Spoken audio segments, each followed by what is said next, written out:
This is the Xiaomi phone that you're gonna buy this year. Feeling ko lang. Now this phone is a big upgrade from its predecessor, the Xiaomi 14T. Specs pa lang and camera, ang laki ng lunta. Now before we start, a word from our sponsor, AuraShare. Ito pala si AuraShare BS10. Completely no BS. Syempre, per month na po ngayon. And recently, I came across this very lovely speaker. Nahanap ko sa ik-ok shop. Kasi guys, mahilig ako kumanta. Although na magaling. Pero this is for all those frustrated singers out there on a budget. So this is a 3-in-1 speaker. Pwede siyang karaoke, pwede siyang 360 party speaker, at pwede rin siyang megaphone! Or meeting na guys! Now for karaoke, I came to you and never ask too much. Wow! Ito may echo na agad. You don't even have to buy Wow Magic Sing Platinum speaker. Ito lang ang kailangan mo. Murang-mura lang guys. Also 360 speaker din to. Meron siyang sound dito, dito, and dito. Very compact. Kahit saan pwede mo siyang gamitin. Kahit saan pwede kumanta. Sa CR. And guys, madali-madali lang yung kanyang setup. Meron pa siyang Bluetooth 5.3. You can hook it up to your smartphone or tablet. At yung connectivity is very fast and seamless. By the way, if you don't have internet, meron naman siyang TF card slot dito. Meron ka ma-downloaded na -1 dyan. Para pwede kang kumanta kahit sa bundok ka, sa gubat, walang internet. Pwede. Nice. And yes, this already comes with 2 microphones. Para pwede kayong make a duet. Sing along, no? Party with your barkada. Pero Vince, ang daming mga ganito sa ik-ok shop or Shopee. Bakit ito nabili mo? Well, of course, syempre, I only recommend quality. The first time I tested this out, talagang antindi na kanyang sound quality. Not only sa vocals, but also sa music din. Nasa vocals, sobrang klaro ng kanyang output. Wala masyadong distortion, and even sobrang lakas ng boses mo, malinaw pa rin siya. Yung ibang speaker, at this price, sabog, basag ang sound, eto guys, malinaw. And ma-bass din po siya kapag ka nag-music ka. Grabe guys, kapag ka nagpa-party ka na mga rap songs, mga party songs, talagang magtagundong. And I think that is the value proposition of this speaker. Marami siyang pwedeng gawin. 3-in-1 nga. Karaoke, party speaker, megaphone, the works. Anday mong pwedeng makuha for only 1,000 plus. Well, actually, less than 1,000 siguro to sa live natin. Speaking of live, lagi ako naka-live with this speaker. Kung gusto mo naman, you know where to find me. Unahan ko na sa kanyang processor, Dimensity 8300 Ultra processor. Now this has the same processor as the Poco X6 Pro. Very popular, very in demand. Pero kasi yung Poco X6 Pro, pangit yung camera. Why not just add some extra and get the best na? By the way, 13T last year, 800,000 points lang sa Tuto Benchmark. Ito naman, 1.3 million. Oh, grabe naman yung jump nun. The storage this year, UFS 4.0 na. A much faster internal storage. LPDDR5X, RAM, very fast, very effective. The camera, triple camera flagship sensor po to. Main camera 50 megapixel Sony IMX 906. Meron pa siyang telephoto lens 50 megapixel at meron pa siyang 12 megapixel ultra wide angle lens. By the way, selfie camera 32 megapixel. Now these are all Leica cameras. But this is not the pro version. Gusto mo ng pro version guys, mas maganda yung camera nun at mas mabilis yung kanyang processor. Pero kung nasa budget niyo yung pro version, why not just get the 14T? Display, one of the best pa rin in the industry. Xiaomi, syempre. Crystal Res, 1220p resolution po yan. AMOLED display na siya. HDR10 Plus capable. Dolby Vision, 144Hz. The works. Okay na rin yung battery, 5,000 mAh of battery, 67 watts fast charging. But the best of all this year, syempre, the buzzword, AI. Meron siya mga advanced AI features, namely, Google Gemini. Yes, it's built in. Much better daw than ChatGPT, mas mabilis pa. We'll have to see. Basta Vince, you're watching Unbox Diaries. Ooh. Okay, so this year is totally different from last year. Bakit? Tingnan mo ang kanyang box. Napakanipis. Wait, bad news. Wala nang charger si Xiaomi. At syempre, meron na siyang Xiaomi Hyper OS. Di na MIUI. I see what they're doing here. Syempre, kapag may charger doon, dito siya flagship. Parang yung headphone jack. Kapag meron pa ganun, parang pang mid-range na lang po siya. It's not because nagtitipid na yung company, kaya wala ng charger. No. Dahil po yan sa marketing. Kasi nga, sinimulan to ni Apple at ni Samsung. Laki naman na to. Dumiit yung box, mas lumaki yung box sa loob. Parang ito na. Laki naman yan. Designed by Xiaomi. And inside we're getting SIM ejector pin. Ang dami nakalagay dito. Dito pala lahat. That's a pretty nice cable packaging. Ito yung papers. And of course, a black nice jelly case. Or case. At ayun na po yung first time nasa ilalim yung phone. And everything is on top. And that's pretty much it. May sound. May pera. Joke lang. Wala lang guys. May sounds lang nakasama sa box. Maraming first dito sa phone na to ah. Okay, so here we go. Let's...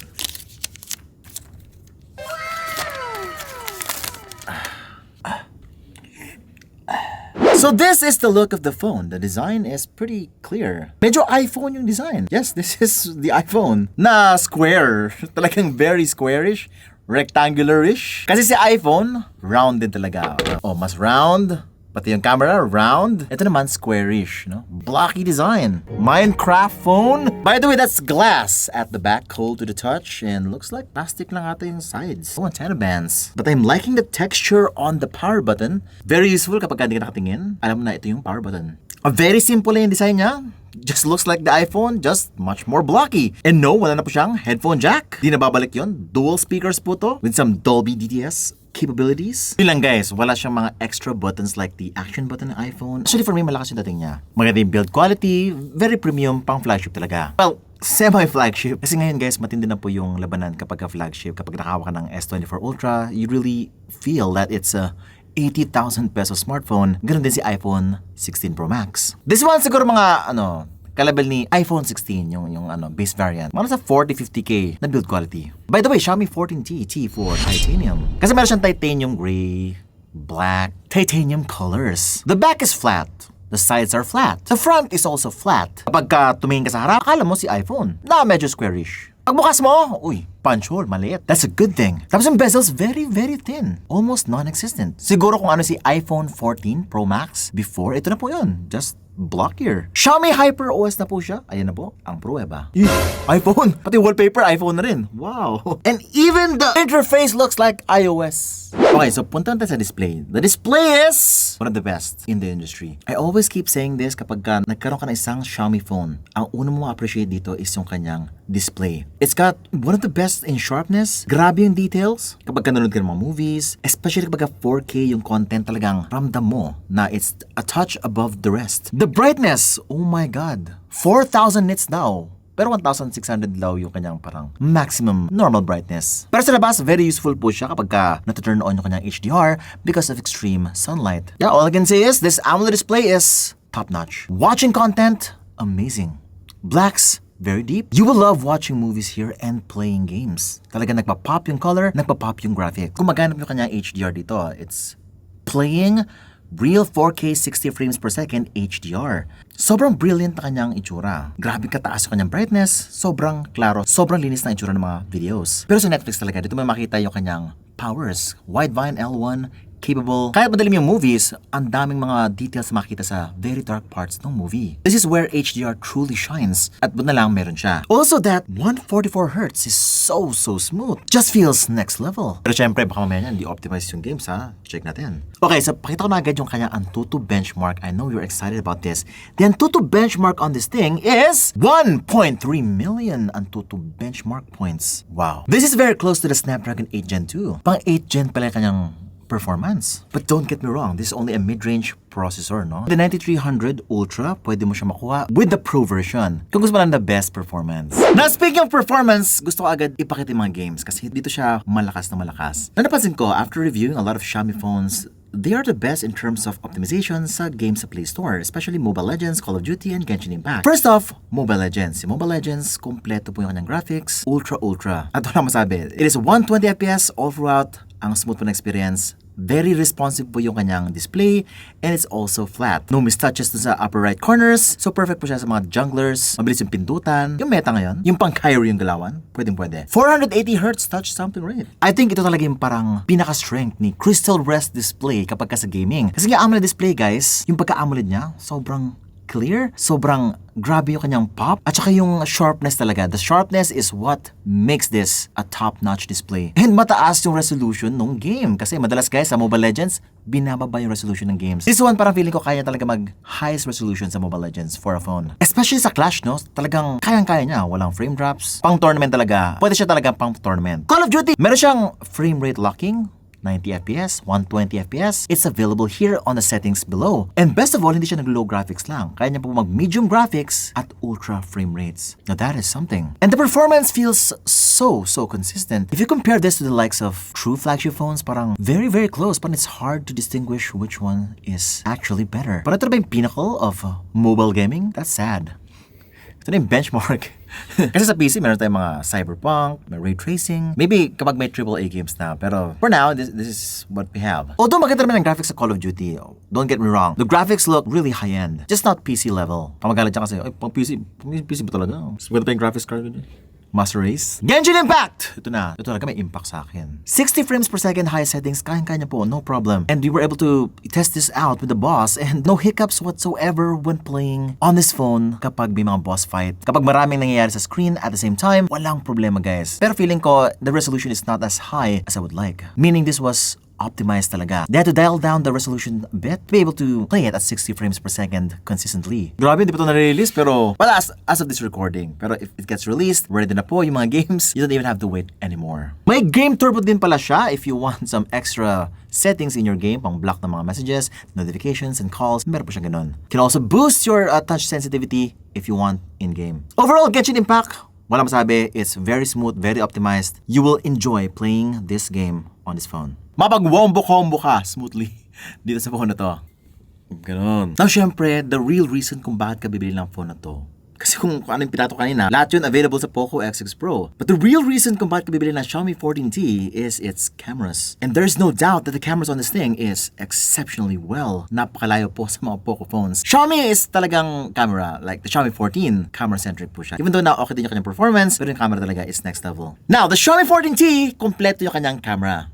May main, may ultra-wide, may telephoto, just like a true flagship device. Not only that, it is also co-engineered by Leica. May Leica branding po ang kanyang cameras. Not only in the hardware, but also in the software. Here we go. Now with these kind of cameras, syempre, Xiaomi wants real photographers to use this phone. As a B-cam siguro, syempre, yung mga DSLR nila, masyado malaki. What if kailangan mo na something na maliit lang, pagka may mabilis na nangyari, gusto mo something na very reliable, na professional yung shot, that could be this phone. Now because of that, they have equipped this phone with so many features. Grabe, packed with features to. Una, pakita ko na yung mga camera upper right corner, meron Leica Vibrant, Leica Authentic. Si Leica Vibrant is yung makulay na preset. Now with the Authentic, kung ano makita mo talaga in real life, yun talaga yun. The skies will look pretty okay. Sa Vibrant naman, medyo bluish talaga siya. Mas OA yung whites ng Vibrant. But overall, talagang pro na pro yung look nyo dito. It's not gonna be processed. Yung skin nyo, hindi mukhang processed. Ito yung tipong, yung color profile niya, kung ano yung makukuha mo sa real DSLR camera, yun talaga siya. Although, not a lot of people might like this. Kasi yung iba, gusto nila, mas bright yung mukha, mas colorful yung itsura. Most people just want, isang click lang, Instagram agad, yun na yun, maganda agad.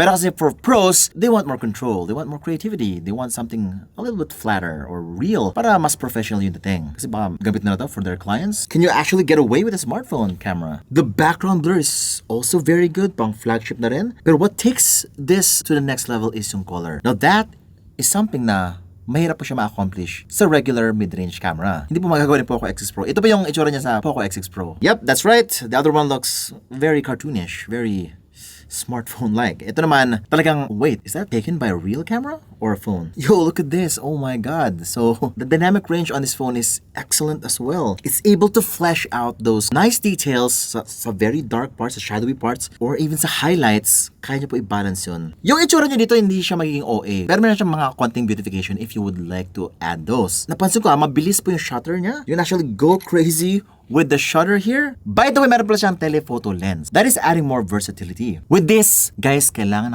nyo ng telephoto lens for your portrait shots. Kasi if wala, hindi po siya magiging as clear, as effective as a real telephoto lens. Ang telephoto, guys, will have a totally different focal image. Pang portrait po talaga yung datingan kapag ka telephoto. And with this, meron kang OIS na po dito. At sa lahat na po ito sa ultra-wide. At sa portrait naman, medyo pa pala yung settings dito. Sa portrait mode, we're getting the Leica Portrait or Master Portrait. Sa Master Portrait, mas marami kang details sa makuha. More depth dun sa kanyang itsura. Yung shadow ng mukha, mas mahalata dito. Kasi guys, hindi lang po ganun kasimple yun. Sa isang portrait shot, there's a lot going on in the picture. That's why kailangan talaga ng DSLR sa mga portrait shots. Kasi you want that depth kapag ka may angle ka na gustong makuha, tapos may lighting ka kang effect na gusto sa kanyang skin, it's hard to take that using a smartphone. Kasi sometimes the software just takes the whole thing away over process na malalaman mo talaga kung smartphone look siya. And this one definitely takes you to a DSLR look, and that's what you want. Yung parang kung ano yung real thing. 1:1 ratio. Uy! Itong feature na to, yung master portrait, sa Xiaomi 14 Ultra ko na siya na balitaan dati. Now, it has crept down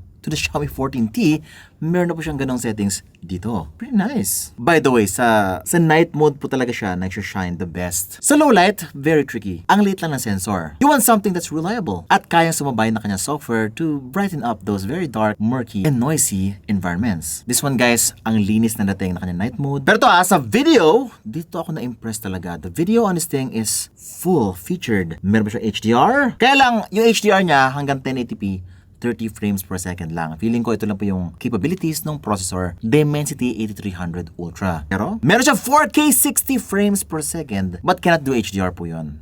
Okay? And also, Steady Video is only available, Steady Video Pro, sa 1080p 30 frames per second. Yun lang. Pero grabe ka smooth po. Sobrang smooth po ng 1080p 30 frames per second na video na to. Nga lang, some people might prefer a 60 frames per second video para sa slow motions. But the stabilization here is so smooth. Parang GoPro yung galawan. Uy, ito din, nakita ko lang to sa Xiaomi 14 Ultra, which is Master Cinema. Guys, meron siyang Master Cinema preset dito. Ito pa yung same as yung master portrait kanina. Making your videos a lot more impactful, more depth, more HDR capability. And meron siyang movie mode dito. Ayun, movie mode siya if you want to create movies with your phone. It's giving you that feature as well. Pero iba yung aspect ratio niya dito. 21:9. Pro mode! Meron siyang pro mode for photos and meron siyang pro mode for videos if you want. Meron din siyang meron siyang mga audio bars to check out yung audio levels. You got so much power controlling your photos and your videos. This could definitely be your film camera. Sa school ka, graduating marketing student or film student, definitely get this one.